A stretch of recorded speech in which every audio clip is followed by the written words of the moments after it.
నొప్పి మాయం సర్జరీ దూరం ఆపరేషన్ లేకుండా మోకాళ్ల నొప్పులకు ఆధునిక చికిత్స ప్రాణ పెయిన్ క్లినిక్.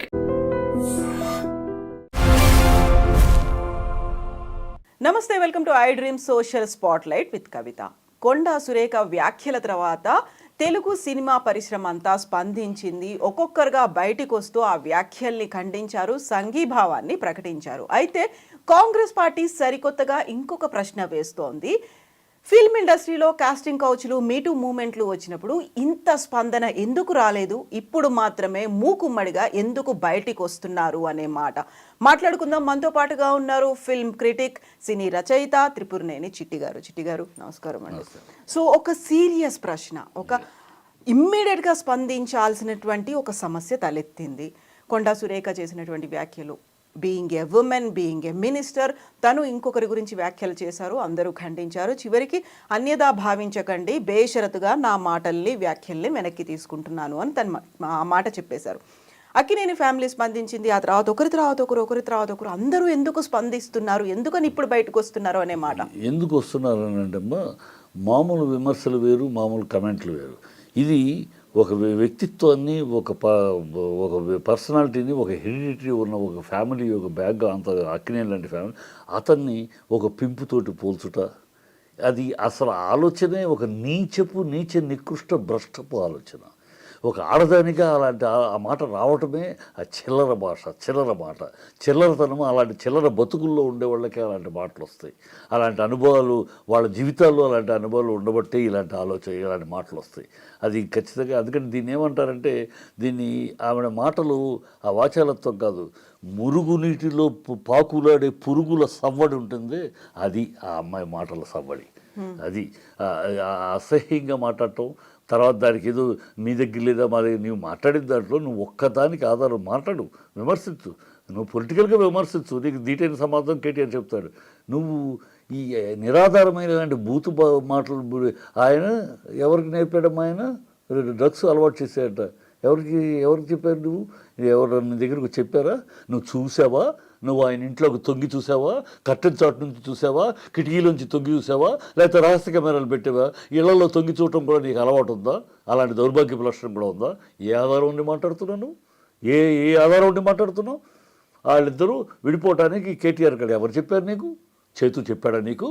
లేకపోతే సమంత చెప్పిందా నీకు? వాళ్ళిద్దరూ గౌరవంగా విడిపోయాం, మేము మ్యూచువల్ అండర్స్టాండింగ్తో విడిపోయామని చెప్పారు. ఎవరి బతుకులు వాళ్ళు, వాళ్ళ బతుకుల గురించి నువ్వే మాకు ఎవరికి ఏమీ చెప్పకుండా ఎందుకు విడిపోయారో చెప్పండి. నీకేం చెప్పాలి? నీకేమొస్తుంది? నీకెందుకు? నువ్వెవరివి? నీకెవరికి చెప్పాలి? విడిపోవడానికి కారణాలని చెప్పలేదు కాబట్టి నువ్వెవరవని నీకెందుకు చెప్పాలి? వాళ్ళు విడిపోవటానికి కల వాళ్ళ పర్సనల్ లైఫ్, విడిపోతారు, కలుసుకొని నువ్వెవరవని? నువ్వెవరు వాళ్ళ పర్సనల్ లైఫ్లో కాలు పెట్టి మా చెప్పలేదు అందుకని నేను అడగనా? నీ కుటుంబ విషయాలు అనేక అడగనా? నేను అడిగితే మొహం ఎక్కడ పెట్టుకుంటావు? నీ కుటుంబ చరిత్ర మాకు తెలుసు, నీ కుటుంబాన్ని గురించి తెలుసు. మేము అడిగితే ఎక్కడ పెట్టుకుంటావు మొహం? నీ భాష, నువ్వు మాట్లాడే భాష, మారిన భాష, నీ చెత్త వాగుడు, అనేక వీడియోలు ఉన్నాయి, అనేక ఉన్నాయి.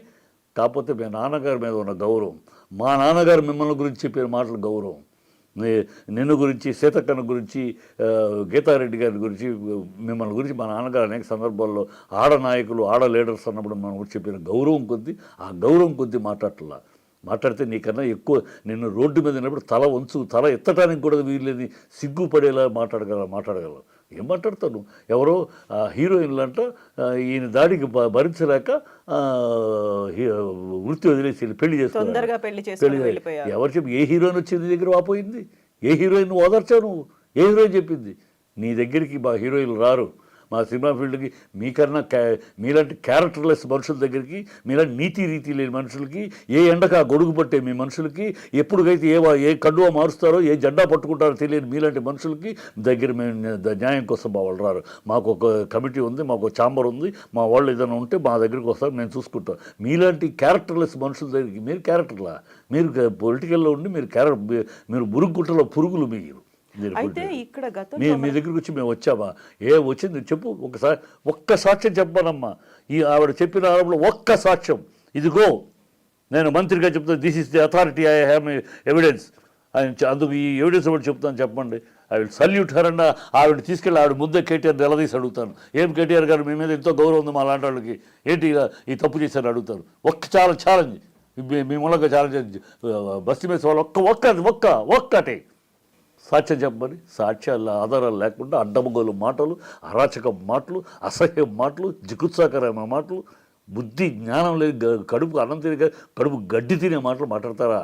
మాట్లాడి మళ్ళీ మీ అప్పుడెందుకు రాలేదు ఇప్పుడు అప్పుడు ఎందుకు స్పందించలేదు అనే మాట. కాస్టింగ్ కౌచ్ మూమెంట్ అనేది వచ్చింది, మీటూ మూమెంట్ అనేది వచ్చింది. ఇవన్నీ వచ్చిన తర్వాత కాంప్రమైజ్లు, అడ్జస్ట్మెంట్లు అడుగుతున్నారని అందరూ వచ్చి అన్ని సమస్యలు చెప్తున్నట్టు తర్వాత ఈ మధ్య కాలంలో వినిపించినటువంటి రీసెంట్ కేసుల తర్వాత కూడా ఇంత యూనిటీ అనేది ఫిల్మ్ ఇండస్ట్రీలో కనిపించలేదు. ఇప్పుడు ఎందుకు బయటకు వచ్చారు? ఎప్పుడు ఉందమ్మా, ఎప్పుడు రాలే. ఇప్పుడు ఎవరైనా సౌత్ ఇండియన్ అమ్మాయిలు కంప్లైంట్లు ఎప్పుడైనా చెప్పేది వింటా ఉన్నామమ్మా. ఇది నార్త్ ఇండియన్ అమ్మాయిలు మన ఇండస్ట్రీకి ఎప్పుడు నార్త్ ఇండియన్ నుంచి వస్తారు.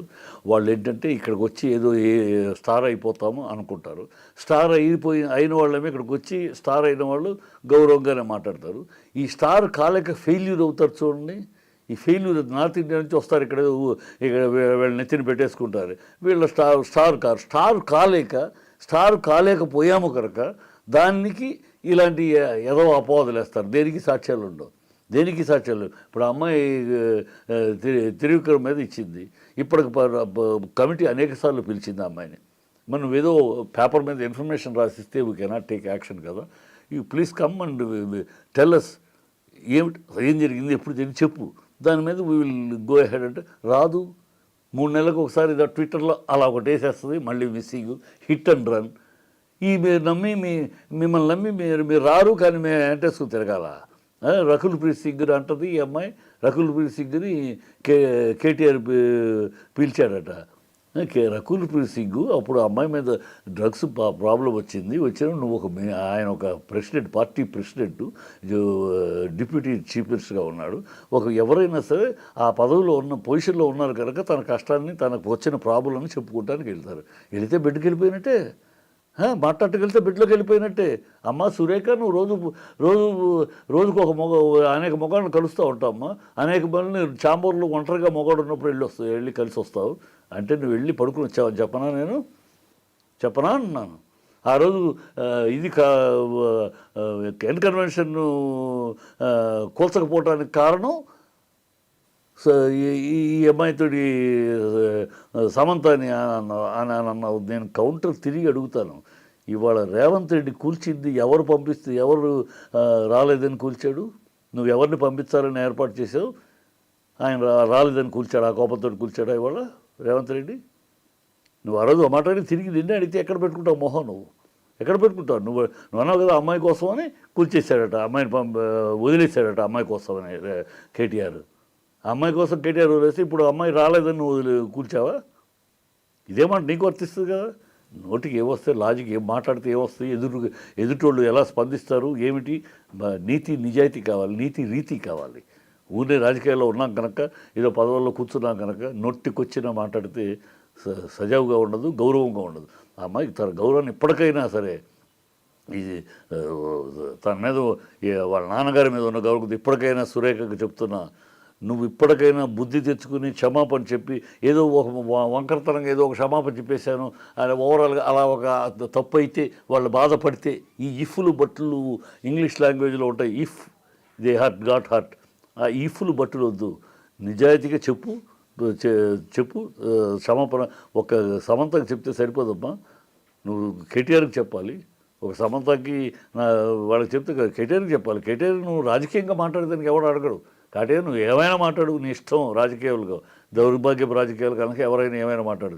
నువ్వు పర్సనల్ అసాసినేషన్ చేసావు, క్యారెక్టర్ అసాసినేషన్ చేసావు, ఆ వ్యక్తి యొక్క పరువు ప్రతిష్టలు భంగం కలిగించావు.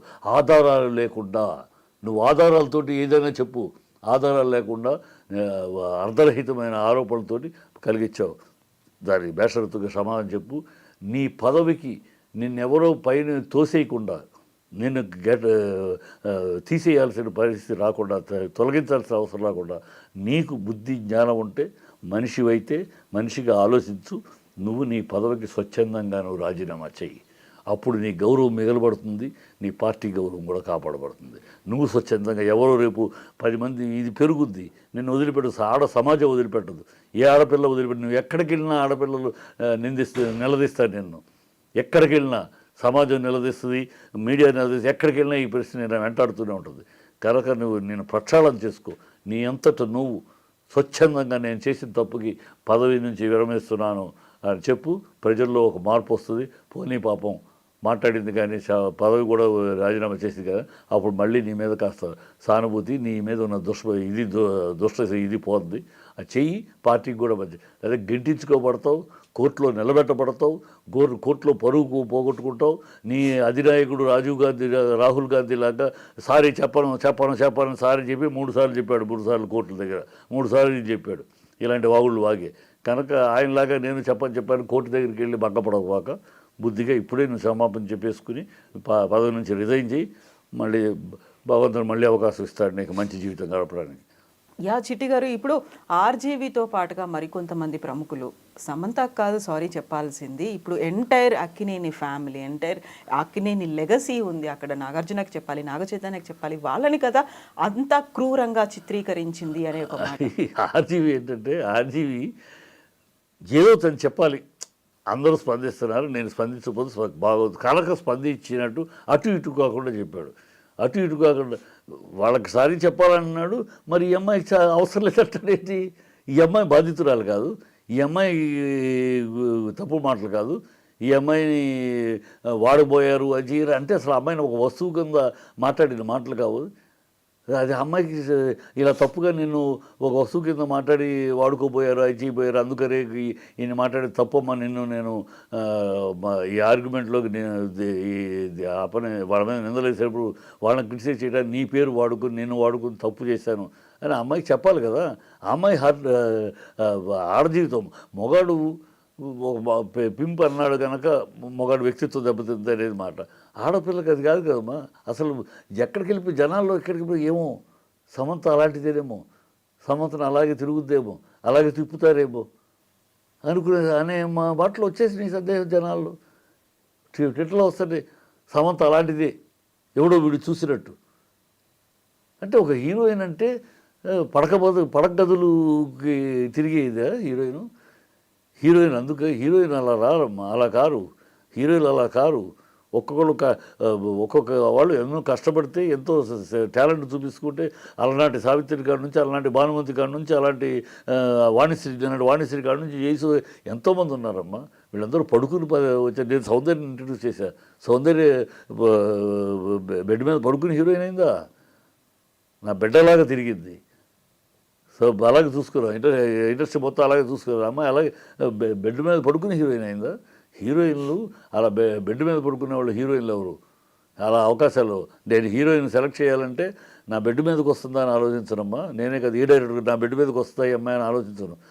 నా ఇమాజినేషన్కి నేను ఊహించుకున్న నా పాత్రకి సూటబుల్ అవుద్దా, ఈ ఫేసు ఈ స్ట్రక్చర్ సూటబుల్ అవుద్దా, అది ఆలోచిస్తారమ్మా ఒక డైరెక్టర్ అనేవాడు, అది ఆలోచిస్తాడమ్మా ఒక ప్రొడ్యూసర్ అనేవాడు, అది ఆలోచిస్తాడమ్మా ఒక హీరోని నా పక్కన అమ్మాయి ఎలా ఉంటుంది. అంతేకాని నా బెడ్కి వస్తుందా అవన్నీ అంటే లేదా అనద్దు మీరు. అంటే లేదా అసలు లేదంటారా? నో, ఉంటుంది. కంప్లైంట్లు ఇవన్నీ వచ్చాయి కదా అని ఉంటాయి. ఎప్పుడుంటాయి అంటే అమ్మా ట్రావెల్ చేస్తున్నప్పుడు మగ ఆడ ఒకరికి ఇష్టపడ్డప్పుడు జరుగుతాయి. అది ఎక్కడైనా జరుగుతాయి, ఎప్పుడైనా జరుగుతాయి. దానికి కెరియర్కి సంబంధం లేదు, దానికి అవకాశానికి సంబంధం లేదు. అవకాశానికి బెడ్ మీద పడుకుంటే అవకాశం ఇస్తామా అనేది ఒక పిచ్చి మాట, పిచ్చి రూమర్. అది తప్పు. ఎక్కడో ఈ జూనియర్ ఆర్టిస్టులు, కంపెనీ ఆర్టిస్టులు, ఈ కో డైరెక్టర్లు, ఈ కోఆర్డినేటర్లు ఉంటారమ్మా. వాళ్ళ లెవెల్లో ఏవి జరుగుతూ ఉంటాయి. వాళ్ళ లెవెల్లో మామూలుగా ఏదో మాట్లాడుతారు, వీళ్ళు దానికి ఇష్టపడేవాళ్ళు అవి జరుగుతూ ఉంటాయి. తప్పితే దానికి ఈ పొజిషన్స్కి డిమాండ్ అండ్ కమాండ్ దేనికి లింక్ లేదు. అయితే చిట్టి గారు, ఇప్పుడు గతంలో వచ్చినటువంటి ఇలాంటి కేసులు, కంప్లైంట్లు, వీటన్నిటి తర్వాత ఇప్పుడు మళ్ళీ ఈ కొండా సురేఖ వ్యాఖ్యల నేపథ్యంలో వాటన్నిటిని తవ్వి తీసి బయటికి తీసుకొస్తున్న వాళ్ళ సంఖ్య పెరుగుతోంది. ఎట్ ద సేమ్ టైం ఆ కేసులు వచ్చినప్పుడు కూడా ఫిల్మ్ ఇండస్ట్రీ పెద్దలు కావచ్చు, ఫిల్మ్ ఇండస్ట్రీకి చెందినటువంటి ఈ ఫ్యామిలీస్ చెందిన వాళ్ళు, వీళ్ళందరూ ఇలాగే స్పందిస్తారా? ఇంత యూనిటీ చూపించి బాధితుల పక్షాన నిలబడతారా? ఖచ్చితంగా బాధితుల పక్షాన అంటే రాజకీయ సంబంధం లేకపోతే మా సినిమా వరకు వలన రాజకీయ ప్రమేయం ఎక్కువ అవుతుంది ఇక్కడ పెద్దానికి. రాజకీయ ప్రమేయం లేనంతకాలం మాకు ఇన్ని సంవత్సరాలు అనేక సమస్యలు వచ్చింది, సమస్యలు తీర్చుకుంటూ వెళ్ళాం. ఇండస్ట్రీ 70 ఏళ్ళ ప్రయాణం చేసింది. అనేక మంచి జరిగినాయి, చెడు జరిగినాయి. ఇవన్నీ సార్లు ఈ రాజకీయ ప్రమేయం వచ్చినాక ఈ దౌర్భాగ్యం. రాజకీయ ప్రమేయం వచ్చినాక ఈ రాజకీయ పార్టీలకి అసలు హక్కే లేదు. పర్టికులర్ కాంగ్రెస్ డిఎన్ఏ అసలు ఈ మాటలాడికే నైతిక హక్కు లేదు. వీళ్ళ జీవితాలు ఏంటి, వీళ్ళ పార్టీ రాజకీయాలు ఏంటి, వీళ్ళ చరిత్ర చెప్పుకుంటే ఒక పేకెటి శివరాం ఏంటి, ఒక కొత్త రఘురామయ్య ఏంటి, వాళ్ళు ఏమిటి పార్టీకి చేసిన సేవలేంటి, చరిత్ర తెలుసుకుంటే ఒక్కసారి వీళ్ళ కళ్ళు మూసుకుని ఏదో మాట్లాడితే కాదు, చరిత్ర తెలుసుకోండి మీ పార్టీ ఏంటని. మీ పార్టీ ఢిల్లీలో గెస్ట్ హౌస్లో ఏమి జరిగాయి గతంలో, కొత్త రఘురామయ్య ఏం చేసేవాడు, పోకెట్ శివరాం ఏం చేసేవాడు, మీకేమి సదుపాయాలు, వీళ్ళు ఏంటి కాంగ్రెస్కి చేసే సర్వీసులు ఏంటి వాళ్ళిద్దరు, మీ గెస్ట్ హౌస్లు ఏమి నిండేవి, అది కదా మీ కల్చర్, అది కదా మీ డిఎన్ఏ, మీ కాంగ్రెస్ కల్చర్ అది కదా, ఉమెన్ అండ్ వైనే కదా మీ కల్చరు. మీరు మాట్లాడతారా? మీకు అసలు ఇంకో రంగం గురించి మాట్లాడే అర్హత, నైతిక హక్కు ఉందా కాంగ్రెస్ వాళ్ళకి? చిల్లర మనుషులు మీరు చిల్లర అలవాట్లు, మీరు చిల్లర డోసేజ్ ఉన్నవాళ్ళు. మీకు ఏ హక్కు ఉందో అసలు కాంగ్రెస్ వాళ్ళకి? మీ బతుకే అది, మీ పార్టీ పునాది అది. మీ నెహ్రూ ఎలాంటోడు. ఇప్పుడు చిట్టి గారు, ఈ వ్యాఖ్యలు వచ్చిన తర్వాత అమలా అక్కినేని, రాహుల్ గాంధీని ట్యాగ్ చేస్తూ మీరు చర్యలు తీసుకోండి, అసలు ఏం జరుగుతోందో మీకు తెలుస్తోందా అనేది తను వ్యాఖ్యానించారు. అక్కడ కంప్లైంట్ చేశారు. దాని మీద కాంగ్రెస్ పెద్దలు కూడా స్పందించారు. At the same time film ఇండస్ట్రీకి చెందిన వాళ్ళు ఇంతమంది రెస్పాండ్ అవుతున్నారు. ఒక బీసీ మహిళ నా వ్యాఖ్యల్ని వెనక్కి తీసుకుంటున్నానని చెప్పిన తర్వాత ఇంత అటాక్ చేయడం అవసరమా అనే మాటలు, రెండింటిని ఎలా మీరు అనవసరంగా ఫుల్ సర్టిఫికేట్ ఇస్తున్నారమ్మా. అమ్మాయి ఫుల్గా తీసుకోవాలా, సగమే తీసుకుంది. అవును, క్షమాపణలు చెప్పలేదు, క్షమాపణ భావించకండి. నా మాటలు వెనక్కి తీసుకుంటాం కూడా సగమే. పూర్తిగా ఒక మాట అనేసేసి దేంట్లో అక్క మొగుడు మాత్రం నేను క్షమాపణ చెప్తాను, బావ అనే దాన్ని చెప్పనంటే కాదు కదా. నువ్వు చెప్పిన వాక్యం ఒక ఫ్రేజ్లో చెప్పావు మొత్తం, ఆ మొత్తాన్ని వెనక్కి తీసుకుంటున్నానంటే అది క్షమాపణ. అది నువ్వు అర్థం చేసుకుని బుద్ధి తెచ్చుకున్నావని అర్థం. దాంట్లో ఒక వాక్యం అంటాను, ఒక వాక్యము కాదు అంటానంటే అది కాదు. You are playing still, you don't realise what you have done, you don't realise what sin you have done, what idiotic thing you have done, what rotten you spoke, you don't realise. So అదే అందుకని తప్పదు, కోర్టుకి వాళ్ళు వెళ్ళి ఆయన already Nagarjuna వేశాడు. ఎందుకు వేస్తాడు? నువ్వు క్షమాపణ పరిపూర్ణంగా చెప్పుంటే ఆయన వేయడు. నాగార్జున అసలు ఎప్పుడూ పట్టించుకోడు. నాగార్జున ఈ రాజకీయ కమెంట్లను ఎప్పుడు కూడా ఆయన పట్టించుకోడు. ఆయన బీజేపీకి తిరిగినప్పుడు కూడా, బీజేపీలో మోడీ గారితో వాళ్ళతో బాగా చనువుగా తిరిగినప్పుడు కూడా రాజకీయ కమెంట్లు వచ్చినప్పుడు ఆయన మాట్లాడు, రాజకీయ వాళ్ళు ఏదో మాట్లాడతారు, మనకెందుకు, let us not waste our time on reacting అని అంటాడు. ఇవాళ ఎందుకు రియాక్ట్ అయ్యాడంటే, అందరూ ఇంత డైరెక్ట్గా పింపు, ఒక హీనమైన పోల్చినప్పుడు మనం రియాక్ట్ అవ్వకపోతే ఎట్లా? అది వేరేగా అయితే దీన్ని కూడా హే అనేవాడు. ఈ మాట అనేటప్పుడు తను కూడా తప్పు. ఈ మాట అన్నప్పుడు కూడా మనం మాట్లాడకపోతే, వాళ్ళకి రెస్పాన్స్ ఇవ్వకపోతే ఇట్స్ నాట్ కరెక్ట్ కాదని రివర్స్ అయ్యాడు. ఇప్పుడు వేసాడు, ఆల్రెడీ కేసు కంప్లైంట్ వేసాడు. ఇప్పుడు రేపు కేటీఆర్ కూడా టైం ఇచ్చాడు, ఇవాళతో టైం అయిపోతుంది, రేపు కేటీఆర్ వేస్తాడు. ఇద్దరు వేసిన దాకా అప్పుడు నువ్వు క్షమాపణలు చెప్పు, వెనక్కి తీసుకుంటా అంటే ప్రయోజనం లేదు. నువ్వు కోర్టు బోన్లో నిలబడాల్సి వస్తుంది. నీ ఇంత బతుకు బతికి నువ్వు ఒక మినిస్టర్గా రిజైన్ చేసి కోర్టులో నిలబడాల్సి వస్తుంది, లేదా కోర్టులో శిక్ష పడినా రిజైన్ చేయాల్సి వస్తుంది.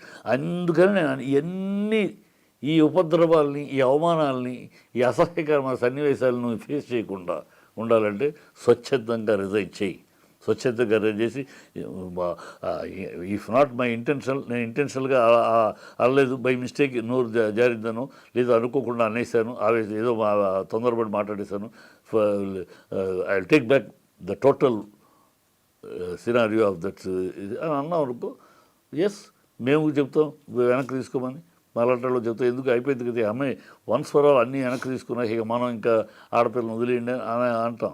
కానీ నువ్వు అంటలేదు. ఇప్పటికీ పొగరగా మాట్లాడిన తప్పు కాదనంటే మాట్లాడతాను. నీ పార్టీ వాళ్ళు జగ్గారెడ్డి ఆవేశంలో మాట్లాడిందండి, బాధతో మాట్లాడింది. బాధేస్తే ఇలా మాట్లాడేస్తారా? నాకు బాధేసింది. కేసీఆర్ గారిని, అంత వయసు ఉన్న కేసీఆర్ గారిని రాజీవ్ గాంధీ విగ్రహ స్థాపనలో ఈ రేవంత్ రెడ్డి ఆయన ఆ సన్నాసి తన ఈ స్టాచ్యూ పెట్టుకుంటానికి చోటు ఖాళీ పెట్టాడు, అక్కడ రాజీవ్ గాంధీని పెట్టాను అంటాడు. ఆ సన్నాసి ఎవరినన్నాడు? కేసీఆర్ని. కేసీఆర్ వయసు ఎంత, కేసీఆర్ ఎక్స్పీరియన్స్ ఎంత, కేసీఆర్ ముందు నువ్వెంత తంతే గారెల బుట్టలో పడ్డట్టు వాళ్ళు వచ్చి సీఎం అయి కూర్చున్నావు. కేసీఆర్ని ఆడు సన్నాసి అంటావా? నాకు బాధేసింది. ఆ బాధతో నేను తిట్టనా అని మిమ్మల్ని నోటికి వచ్చిన మాట నేను తిట్టనా అని? నువ్వు బ్రోకర్ గడివి అని తిట్టనా? నువ్వు ఢిల్లీ వెళ్ళి కాళ్ళు పిసుకుతావని చెప్పనా? వాళ్ళ కాళ్ళు పిసికితే నువ్వు సీఎం అయ్యావని చెప్పనా? అననా? నాకు కోపం వచ్చి అంటున్నా అననా? కానీ అనం. ఎందుకనంటే మాకు కాస్త కల్చర్ ఉంది, మీకు కాస్త సంస్కారం ఉంది. ఈ మాట అనగలిగి కూడా అనట్లా. మిమ్మల్ని ఎందుకనలేము? పిచ్చి ఆయన అంటాడు కాంగ్రెస్ అంటే వాళ్ళు ఇప్పటికీ సమర్థిస్తున్నారు. అదే కదా ఇప్పుడు బీసీ మహిళ మీద ఇంత అటాక్ చేయాల్సిన అవసరం లేదు అని. అది ఇప్పుడు బీసీ మహిళ తీసుకొచ్చారు అంటే బీసీ మహిళకి రైట్ ఉందా? బీసీ మహిళ అంటే ఒక హక్క. నువ్వేమైనా మాట్లాడు, ఎవరి పరువు అయినా తీసేటట్టు మాట్లాడు, అబద్ధాలు ఆధారాలు లేకుండా ఇష్టం వచ్చిన ఆరోపణలు చేయి అని బీసీ మహిళ అనగానే ఒక రైట్ హక్కేమైనా ఉందా అని? ఏంటి కులాలు తీసుకొచ్చి మతాలు తీసుకొచ్చి మత రాజకీయాలు తప్పితే కులాలు తీసుకొచ్చి చేయించి తప్పితే ఒక అమ్మాయి అనరాని మాటలు, ఆధారాలు లేని అబద్ధాలు ఆరోపణలు చేసింది, అది తప్పు అన్నాక బీసీ మహిళ, ఏసీ మహిళ, ఇంకో మహిళ అనవసరం. ఇది కులాలు తీసుకొస్తారు ఇక్కడ. తప్పు అన్నప్పుడు అంటే అమ్మాయి బీసీ మహిళకి రైట్ ఉందా? ఆ తప్పు మాట్లాడచ్చా? అదేమన్నా చట్టంలో ఉందా? ఏం మాట్లాడారు? పిచ్చి మాటలు. తప్పు చెప్పింది తప్పు, ఇప్పటికైనా అంగీకరించండి. పేదల ఇళ్ళు కూర్చారు. ఆ పేదల ఇళ్ళు మామూలు ఇళ్ళు కాదు రేవంత్ రెడ్డి. వాళ్ళు రాత్రి అనక పగలనక ఎండనక వాననక కూలి నాలి చేసుకుంటూ రూపాయి మిగుల్చుకుని వాళ్ళు చెమటని రక్తాన్ని చెమటగా మార్చి సంపాదించుకుని డబ్బుతోటి కట్టుకుని ఇల్లు. వాళ్ళు ఎందుకు కట్టుకున్నారు? మీ గవర్నమెంట్ ఇచ్చిన 20 ఏళ్ల క్రితం మీ గవర్నమెంట్ ఇచ్చిన పర్మిషన్లు. ఆ పర్మిషన్లు నమ్మి మీ గవర్నమెంట్ ఇచ్చింది పర్మిషన్. వాటర్ మీరే ఇచ్చారు, డ్రైనేజ్ పర్మిషన్ మీరే ఇచ్చారు, ఎలక్ట్రిసిటీ 20 ఏళ్ల క్రితం మీ ప్రభుత్వాలు ఇచ్చింది నమ్మి కట్టుకున్నారు. జీవితం ఆ కళ. కష్టపడి ఒక పూట తిని ఒక పూట తినకుండా రూపాయి పేర్చి వాళ్ళ రక్తం మాంసాలతోటి అడుసు ఇటుకలుగా కట్టుకున్న ఇల్లు. దాన్ని కులుస్తావా? నీ పొంగిలేటిదేమో సమయం ఇస్తావా? నీ ఓవైసీ దగ్గరికి వెళ్ళడానికి కాళ్ళు వణుకుతాయా? ఇక్కడేమో పేదలను కూల్చేస్తావా? పిల్లాడు నా స్కూల్ పుస్తకాలు తీసుకుంటా